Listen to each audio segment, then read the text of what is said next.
Alhamdulillah wa syukurillah wa jalla kulli ni'mati amin. Sahabatku yang dirahmati Allah Subhanahu wa taala, seluruh masyarakat yang menunggu kehadiran TV Hijrah Tarusan, terima kasih kepada seluruhnya sudah melaksanakan subscribe dan juga like dan komen persoalan yang berada di TV Hijrah. Dan semoga Allah berikan keberkahan kepada kita.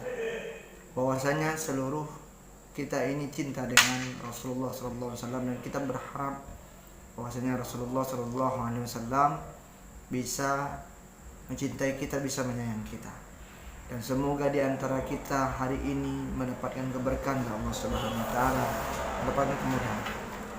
Rupanya sahabat, kita akan berbicara 3 hal. Pertama, kenapa Allah memanggil kita dan apa saja Allah memanggil kita. Rupanya kenapa Allah memanggil, karena Allah begitu cinta, begitu sayang dengan kita.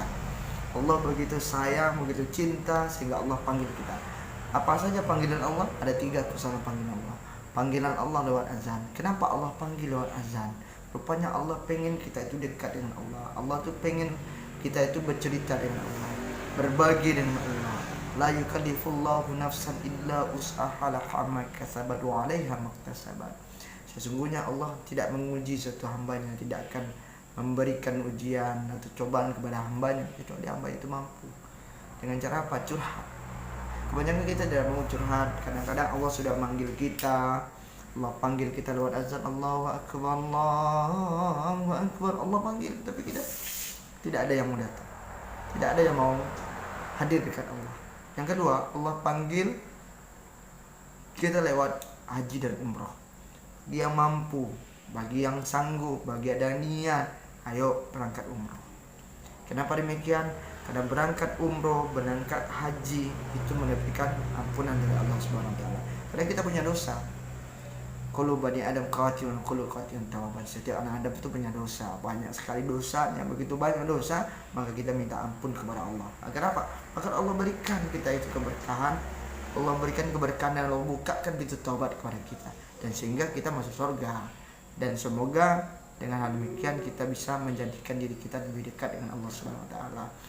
Di sana kita kalau pergi haji, pergi umroh, kita pasti berziarah ke makam Rasulullah SAW, makam Abu Bakar, Utsman, Isa, Ali, dan seluruh sahabat-sahabat yang sudah meninggal. Ada makam Baki di sana juga, Masya Allah. Ada Masjid Kuba, Masjid Qabatain, kita banyak di sana. Kita bersolat, ibadah, sujud di Masjid Nabawi. Begitu sujud kepada Allah, meminta, memohon, menangis kepada Allah, memohon ampunan kepada Allah atas segala dosa-dosa yang kita lakukan selama ini. Insya Allah menjadikan keberkahan bagi kita. Panggilan ketiga adalah panggilan kematian. Ketika kita sudah beribadah, sudah panggilan Allah, azan sudah kita temukan, kita sadar bahwa azan itu adalah batas umur kita dari waktu ke waktu azan. Dari waktu azan zuhur ke waktu azan asar, waktu azan asar ke waktu azan maghrib, maghrib ke waktu azan isya, ke waktu azan subuh, seperti itu demikian. Maka kematian itu akan melihat kita dan memperhatikan kita. Oleh sebab itu sahabat, maka mari kita semuanya dekatkan diri kepada Allah. Insya Allah menjadikan keberkahan bagi kita kalau kita sudah dekat dengan Allah. Dan ketika kita kembali dengan kalimat yang luar biasa dan mengucapkan kalimat la ilaha illallah Muhammadur Rasulullah. Jadi itu semoga kita semua bisa bertaubat, tobat kita semuanya bisa hijrah, kita semuanya bisa hijrah dan bisa tobat kita diterima oleh Allah Subhanahu wa taala. Itu dari saya. Assalamualaikum warahmatullahi wabarakatuh. Mohon maaf atas segala kekhilafan dan kekurangan. Menjadikan berkahan bagi saya menyampaikan yang berkah bagi kita semua mendengarkan. Assalamualaikum warahmatullahi wabarakatuh. Tetap di channel YouTube-nya